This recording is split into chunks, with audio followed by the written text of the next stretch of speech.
memang dalam situasi seperti ini kan pemerintah juga memang menganjurkan untuk stay at home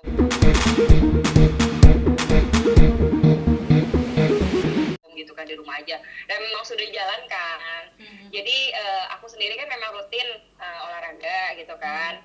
Yang biasanya lari itu memang sebenarnya rutin bisa 3-4 kali gitu kan dalam seminggu, dan ada CFD. Nah karena situasi seperti sekarang tuh tidak ada CFD, aku tuh kemarin dikurangin juga yang keluar rumah untuk olahraga tuh, yang tadinya bisa 3-4 kali, kadang sampai 5 kali, itu cuma 2 kali setiap Rabu sama Minggu. Nah itu juga kalau di Rabu tuh biasanya nggak kurang dari 1 jam atau paling lama 1 jam itu ditemenin suami. Nah kemarin Minggu tuh memang aku sama teman aku sih sebenarnya planning mau long run. Kita kan udah lama nih nggak long run, minggu lalu sih udah long run aman tuh, kita bertiga juga, dan berusaha untuk tetap jaga jarak gitu kan. Dan selalu ada suami sama teman aku itu.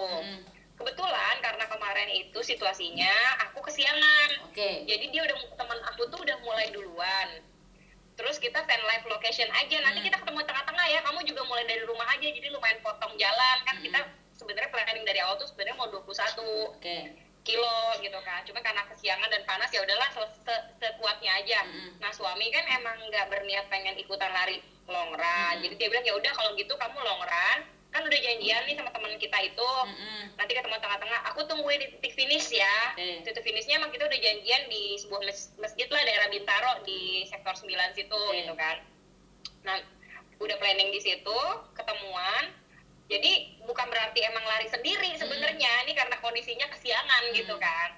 Ya udah aku lari dari depan rumah persis, terus mau menuju ke tempat si titik finish yang memang udah kita tentuin gitu. Siapa tahu di tengah ketemu nih sama teman aku ini gitu kan.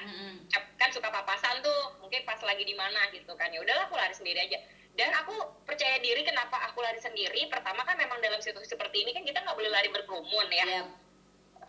Jadi kalaupun janjian ya cukup beberapa segelintir. Nah itu aku udah menjalani protokol, cuman bertiga, dan itu juga kita jaraknya jauh-jauh gitu, benar-benar jauh banget. Suami aku di mana, ini dan emang rutinitas tiap minggu tuh biasanya aku sama teman aku nih berdua juga, kita biarpun larinya berdampingan selalu berjarak gitu kan, menjaga lah gitu kan. Terus ya udah gitu kan, pas lagi jalan dari depan rumah kan kelewatin Plaza Bintaro itu sektor 3 gitu kan. Terus memang salahnya aku, yang tidak aku lakukan adalah lari melawan arus. Karena harusnya kan protokolnya tuh memang kalau lari di jalan raya tuh lawan arus, supaya kita lebih waspada. Jadi kalau motor lewat dari depan kan kita udah bisa lihat gitu kan, mobil lewat dari depan kita bisa lihat, jadi nggak akan ditabrak dari belakang atau disenggol sama motor atau mobil gitu kan. Nah kebetulan karena aku pada saat itu sekitar jam 7 pagi ya, kondisi jalanan tuh emang nggak terlalu ramai, cuman kan cerah banget, terang banget. Jadi orang tuh nggak mager gitu keluar rumah, ada tukang jamu lewat lah apa gitu-gitu, masih ada lalu lalang gitu kan. Cuma memang nggak full rame karena kan minggu ya, dan toko-toko masih tutup lah jam 7 pagi gitu kan. Terus udah gitu aku karena keenakan lewat jalur yang sebelah kiri terus, habis dari Plaza Bintaro aku ke kiri, karena kan kalau mau nyebrang ke seberang jalan mau lawan arus tuh agak parno, takut tiba-tiba ada mobil ada motor lewat gitu kan. Nah jadi aku udah keenakan gitu, dan aku memang dengerin pakai headset kalau lari.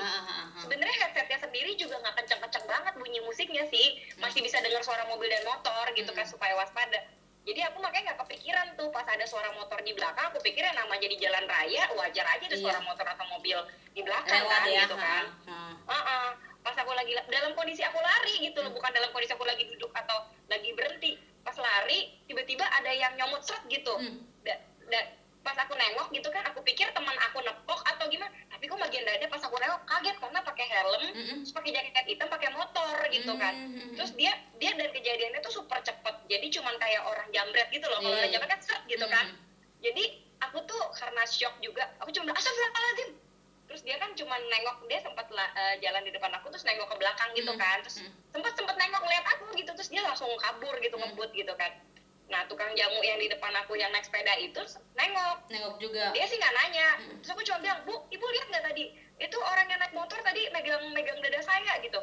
Terus dia bilang, enggak Bu, saya justru tadi pas saya nengoknya karena ibu ngomong astagfirullahaladzim, saya kirain kenapa jatuh atau apa gitu kan.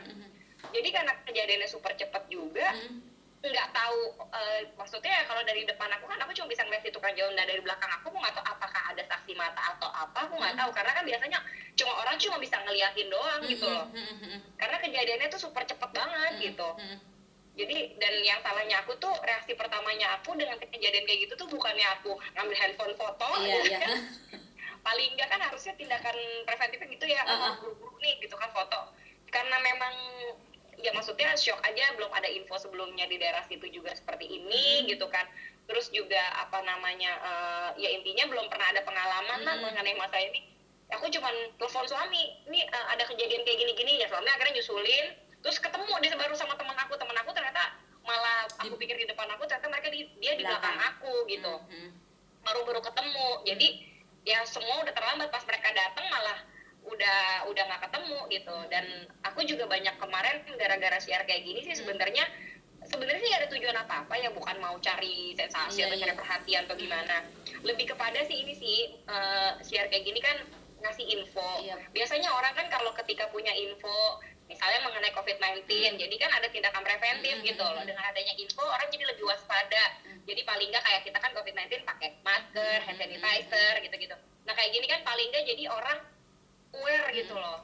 Selain memang sebaiknya perempuan itu ditemani, tapi kan kondisi sekarang juga yang harus social distancing, yang mungkin temennya nggak bisa banyak-banyak, paling nggak ada laki-laki lah berjarak yang dampingin gitu loh. Terus selain itu juga memang biarpun rutenya udah, kan katanya juga tips dari orang-orang yang memang untuk menghindari pelecehan kan rutenya kita kenali. Ini udah bukan kenal banget, udah familiar tiap hari lewat. Jadi makanya suami juga mengizinkan aku tuh lari nyusulin teman aku, karena memang dia udah tahu rutenya familiar yang kita tiap hari lewat gitu. Jadi dan aman, nggak pernah ada masalah. Jalan raya di depan stan itu kan banyak lalu lalang motor mobil. Betul. Makanya jadi kan bukan lewat gang-gang kecil yang kita nggak tahu gitu. Jadi makanya gila ya, maksudnya bisa begitu banget. Dan masalah CCTV banyak juga yang menanyakan kan, kayak di komen, di direct message, kenapa sih nggak lapor aja kan dari CCTV di jalan raya gitu, kayaknya agak susah deh. Biasanya kalau kayak sebenarnya Bintaro itu kan perumahan ya, tapi karena luas dan sektornya banyak, paling juga ada CCTV itu biasanya di pintu masuk dan pintu keluar security biasanya. Betul. Atau di rumah masing-masing gitu. Jadi kalau untuk di jalan raya, jalan umum seperti itu, dan aku kan lokasi kena kejadiannya itu bukan di depan standnya persis gitu loh. Jadi aku di seberang jalannya, udah gitu juga di ruko-ruko yang ada Claremont, ada apa gitu loh.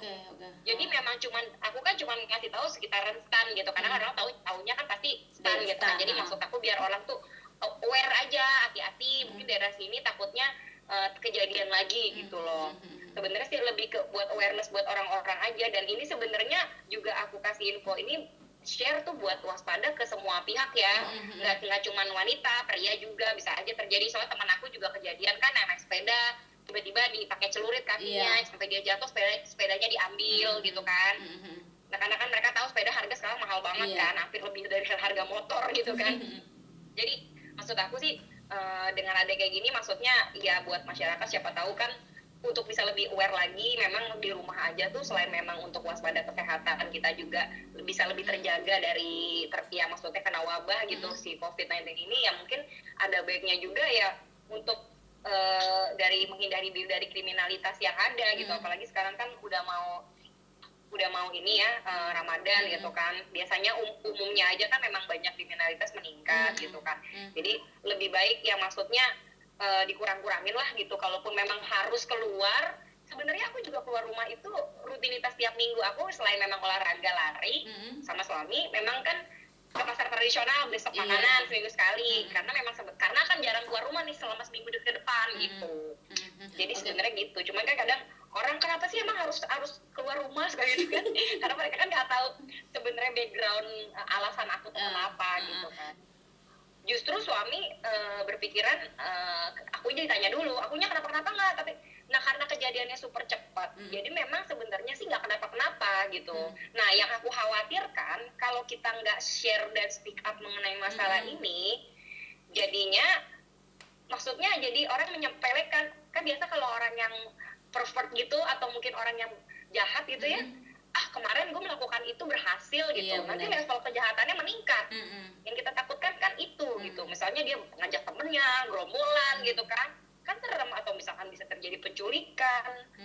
gitu kan ngerinya gitu. Makanya aku cuma ditanya kenapa, reaksi pertama cuma bilang kamu tapi nggak apa-apa kan. Enggak sih, nggak apa-apa sih, cuman aku shock aja gitu, kok ada orang berani. Aku tuh tadi sempat berpikiran orang mau nepok aku, awalnya positifnya mau nepok aku cuman nggak sengaja kena dada karena mungkin dia naik sepeda atau apa gitu kan.